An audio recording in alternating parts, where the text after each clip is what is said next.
Jazeera's investigative unit is in the Caribbean to expose a corrupt trade and how that funds elections. Dominica's Prime Minister has just announced the date of their next election. It's Friday, the 6th of December, 2019. Our investigation reveals how the sale of diplomatic passports helps keep politicians in power. Oh, it's the definition of corruption. Corruption 101A. We don't use the word bribe. We'll just use the word a token of appreciation. We show how a former Prime Minister acted as a broker in a secret deal. My question is, what's next for me? How much? About 50,000? The current Prime Ministers of Dominica and Grenada are said to have been paid by wealthy foreigners wanting to be diplomats, something they strongly deny. Today, as I understand it, it's 250,000. Unless you're hot, really hot, then the price will go to over $1 million. You know what $1 million US can do? That alone could finance a whole election. We ask why some ambassadors to the United Nations don't meet the UN's own standard on who should be a diplomat. I find it outrageous that the UN accepts these appointments. And we reveal how an Iranian, now serving 20 years in jail, helped pay for an election in return for a title. I couldn't call him Ali anymore. He said, no, you're going to call me Excellency.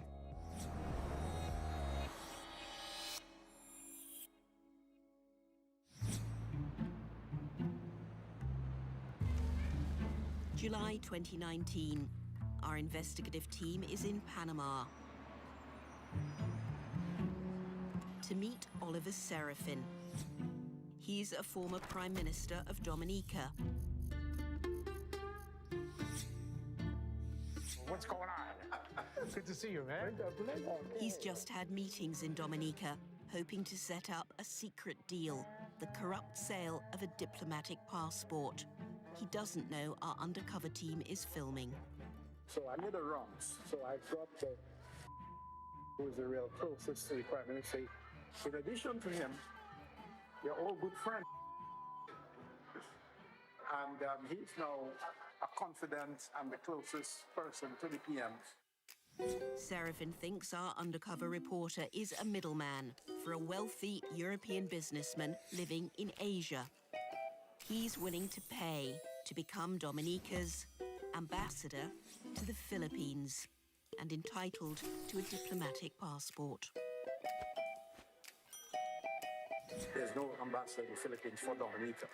So that possibility of getting our friend in there is very good. Only Dominica's Prime Minister, Roosevelt Skerrit, could make that appointment. After 15 years in power and 3 election wins, he's now campaigning in a 4th election. Serafin says he's already heard from a contact that Prime Minister Skerrit would expect to be paid.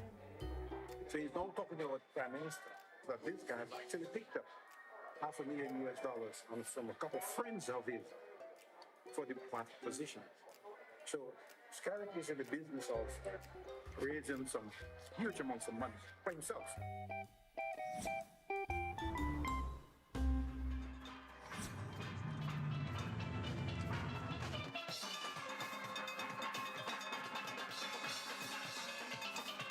Three months earlier, we're in Dominica for Carnival Week.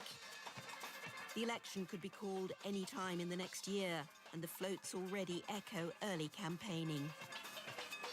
One band stands out. There's free booze on offer. They're the only float with a police escort. The band's patron is Prime Minister Skerrit's wife. Not all the floats seem pro-government. Several belt out a calypso that's a direct attack on the Prime Minister.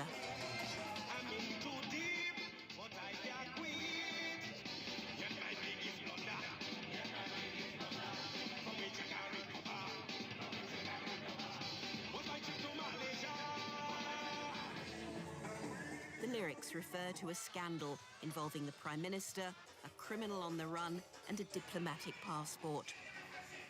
Al Jazeera can now reveal the full story, which has never been told, although widely joked about.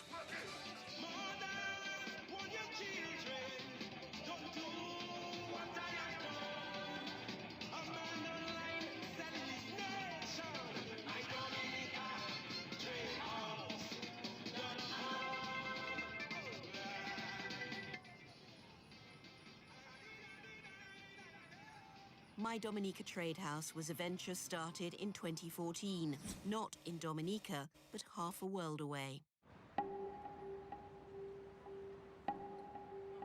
It was set up in Malaysia to promote links between the two countries. The man behind My Dominica Trade House was neither Dominican nor Malaysian, but Iranian, Ali Reza Monfared. Ali is a very flamboyant person. It's like a magnet. You know, he has this way of pulling people to him to show him this is richness, this is power, this is how you can succeed. Manoj Bular and his wife Kieran have never spoken before about what they witnessed firsthand. Bular's a Malaysian businessman recruited by Ali Monfared to run My Dominica Trade House in Kuala Lumpur. He says they organised lavish promotions, attended by senior Dominican politicians who expected gifts. Yeah, lots of Montblanc pens, wallets, leatherware, Cartier watches, jewelries. We had 10 bars of gold, 100 grams each, printed out with My Dominica Trade House stamped on it. How much was the value of each of those bars? 10, 15,000.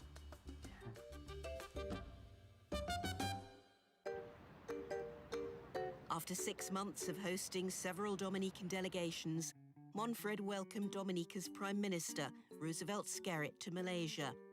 He came with a present for Ali Monfared. Ali received his diplomatic passport through the hands of the Prime Minister personally when he came down to Kuala Lumpur. He had a big lavish party and he announced, he said, I just got my passport. The Prime Minister just gave me my passport. An Iranian, Ali Monfared, was now Dominica's ambassador to Malaysia. He was a high in cloud nine, like he was saying that he was a king, His Excellency, call him Excellency. I couldn't call him Ali anymore. He said, no, you're going to call me Excellency. The rules of diplomatic relations were laid down by the United Nations in the Vienna Convention. Ambassadors can live tax-free in the country they're appointed to. Diplomatic bags can't be opened. Their homes and embassies can't be searched.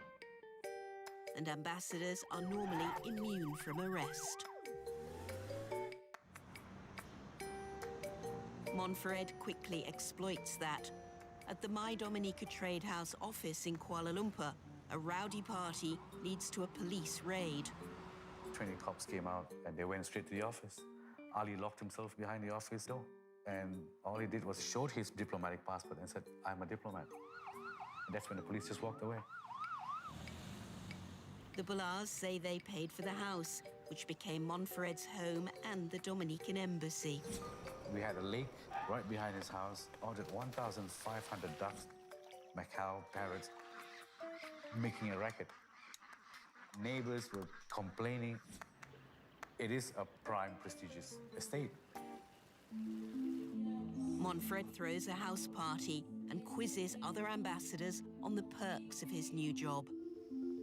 Ali would ask him what immunity, what protection, what benefits can you carry cash? Will your bags be checked? We've obtained a secretly recorded conversation from the party. It's between the then Jordanian ambassador and Ali Monfared. If they wants to do any action plan or something, there is any cover up through to the diplomatic passport. Do we just any security with for the diplomats? The moment you present your credentials, yes, you are immune. No one can touch. There is immunity for especially the ambassadors. They cannot arrest you. They cannot come to your house because your house, our embassy, is property of the Commonwealth of the Dominican. I think it's completely wrong to have a conversation about the perks. These are guarantees that you can conduct your business on behalf of a nation state without being interfered with. Mark Stevens is an expert on diplomatic law. Being an ambassador is somebody who represents at the highest levels and with the highest levels of probity and integrity their country and their country's interests. Invariably, that person is a citizen and a national, a domicile of the country who appoints them. But our investigation has found dozens of examples of Caribbean governments appointing foreigners as their diplomats around the world. Time and again, we find that these small countries, often after bribes are paid, will qualify people with no connection, no experience, but who are international criminals or who need, for some dubious reason, the protection, the shield of diplomatic immunity. And they buy it, which is a scandal, an international scandal. Jeffrey Robertson was involved when the abuse of diplomatic passports first became known. He acted for the wife of a wealthy Saudi. She sued her husband for a divorce settlement in the British courts. But Walid Jufali didn't want to pay. So how do you get out of a law that everyone else has to obey? Very simple. Sailed off to St. Lucia. And lo and behold, in no time, he was made the ambassador to the International Maritime Organization. And he never turned up. For 2 years, he never turned up. And yet, when his wife properly made an application for money, he claimed immunity. Diplomatic immunity is a shield. Now, that was obviously outrageous. A British court eventually agreed with his former wife. Diplomatic immunity didn't apply in a civil divorce case.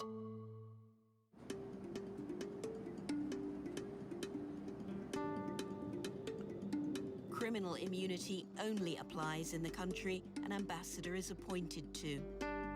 Iranian Ali Monfared didn't know that when he thought a diplomatic passport was the answer to all his problems. Those problems began on the Malaysian island of Labuan in 2012, 18 months before Monfared set up My Dominica Trade House. Manoj Bular's family ran a shipping business in Labuan. Ali Monfared contacted him, claiming to be an agent for the Iranian government, wanting his help. Iran being in the sanction, they had problems in moving the oil. And I specialize in marine logistics. Manoj Bular's solution to international sanctions on selling Iranian oil was to disguise where it came from. Ships would come in from Iran, would load it up with oil. We'd have empty tankers parked outside. The mothership would come alongside our tankers. They would discharge the oil onto our storage facilities. The oil would be stored out in the sea for months at times. We wait for winter to come in China because the price goes up.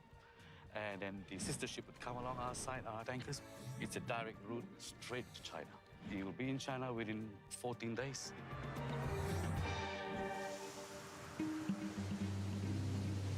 After a year, it became known China was buying Iranian oil, so they closed down the operation. What Manoj Bular didn't know was Monfared was skimming off the profits, stealing from his own Iranian government. By 2014, they were after him. As an Iranian citizen, he was vulnerable to arrest. He needed another passport. Monfared would not leave his house. He was so scared. Any phone call would come, he would jump. Any knock on the door, slowly it materialized. Why? And the way he had to find another citizenship.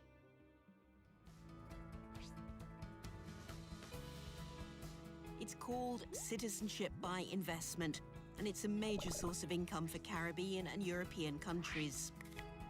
It's legal, but controversial. Wealthy families from Asia, the Middle East and Russia invest around $250,000 in luxury resorts or a government scheme. In return, they get citizenship and a new passport, which allows visa-free travel to many countries.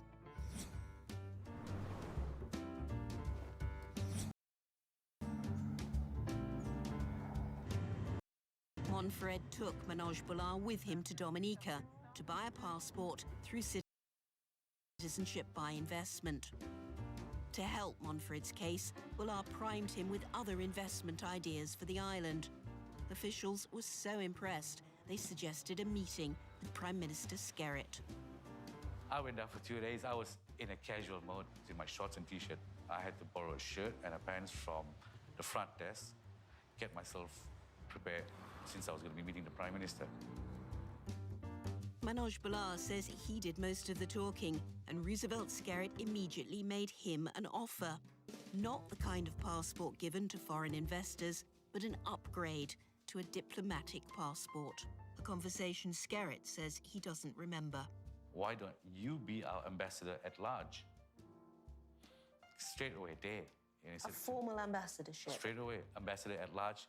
I declined. And I said, I'm a businessman, not a politician. Monfred turned around and said to me, he said, are you out of your mind? An opportunity like this and you declined it. Did Monfred say to you why he wanted the diplomatic passport? Definitely. He said, I get diplomatic immunity completely. I don't have to be worried about the Iranians.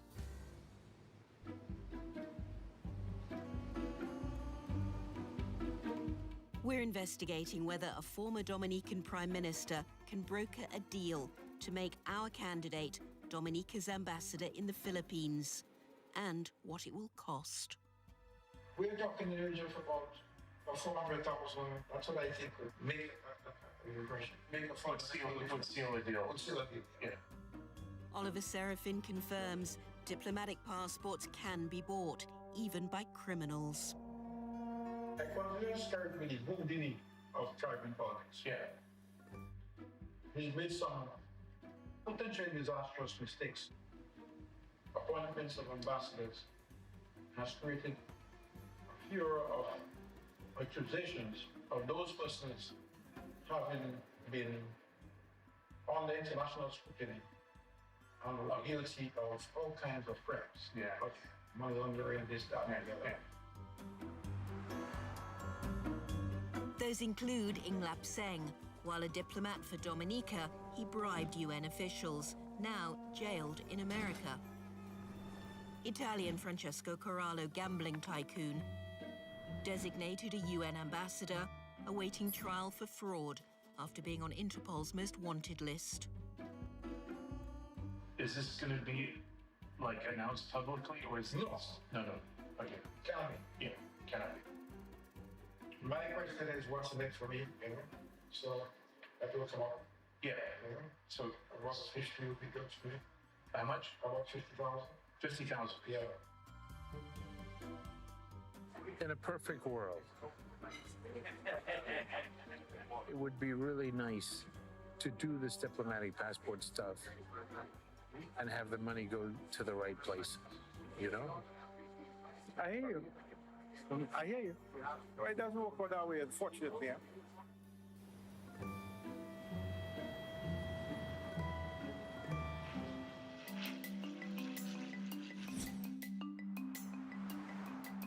Our investigation also takes us to Grenada. Prime Minister Keith Mitchell has been in power for most of the last 25 years. His diplomatic choices don't seem to conform to the spirit of the Vienna Convention, that ambassadors should be nationals of the country and full-time diplomats. Many of Grenada's ambassadors are foreigners with business links to the island, although there's no suggestion these diplomats paid for their appointments. Oleg Feira runs an internet firm in Miami, while Grenada's ambassador to Moscow. Hamza Al-Kholi heads a global company, while a UNESCO ambassador in Paris. Naguib Sawiris designated Grenada's ambassador to France, but never accepted by the French.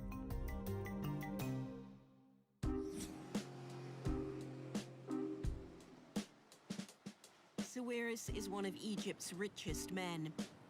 He owns the luxury Silver Sands on Grenada's premier beach.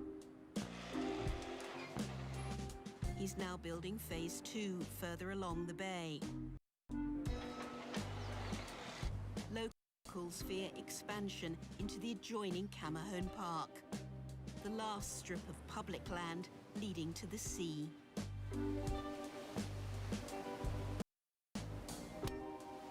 Young children love to come play in the sand. The park is our access way to the beach. Camahone Park is a part of me. It's a part of my life, my childhood life. And really, it's one of our national assets, and we deserve to have this park. We can have a situation that's happened in many countries where all the lovely sites were taken up with commercial development. The residents have become second-class citizens, and there is nowhere for them to really enjoy anymore. Their fears were reinforced in 2017 when a draft resolution to protect Camahone Park from redevelopment was rewritten by the government. Instead of having the park as a place for us to enjoy in perpetuity, they rewarded it to say that all attempts should be made to facilitate the investor's expansion of his project. So this is worrying when the government would go to that end. There's no evidence Naguib Sawiris paid Prime Minister Mitchell for his title. By contrast, an American conman says he did pay for his ambassadorship. Eric Resteiner is a serial fraudster who, for a spell, operated in the Caribbean. David Marchant runs the financial crime database Offshore Alert, which investigated Eric Resteiner. Why would he want a diplomatic passport? When you operate like Resteiner does, you either know you're under investigation or you know that you will be under investigation at any given time. So it provides a level of security. Offshore Alert claimed Resteiner promised Prime Minister Mitchell $1 million, handing over half at a Swiss villa, with a plan to ensure he wasn't double-crossed. His former head of security told me that he secretly recorded video and audio, Resteiner giving a briefcase with $500,000 of cash in $100 bills to Keith Mitchell. After it was secretly recorded, Resteiner told the head of security that if he tries to with me, I've got him by the balls. And the head of security then put all of this down into some form of legal document, is that right? He swore an affidavit, and I was given a copy of that. The Americans jailed Resteiner for fraud in 2006 and confiscated the tape without making it public. A judicial inquiry accepted Prime Minister Mitchell's explanation. He did receive cash, but only $15,000 for travel expenses. Keith Mitchell just wants to enrich himself at the expense of the people who voted him into power, and it's disgusting. It's disgraceful. In part 2, how politicians use passport cash to win elections. He has a master plan. Fly them in to vote. And the New York socialite couple, friends of the Trumps, who held 3 UN ambassadorships. I'm Ambassador Paolo Zampolli, and welcome to my birthday party. This December,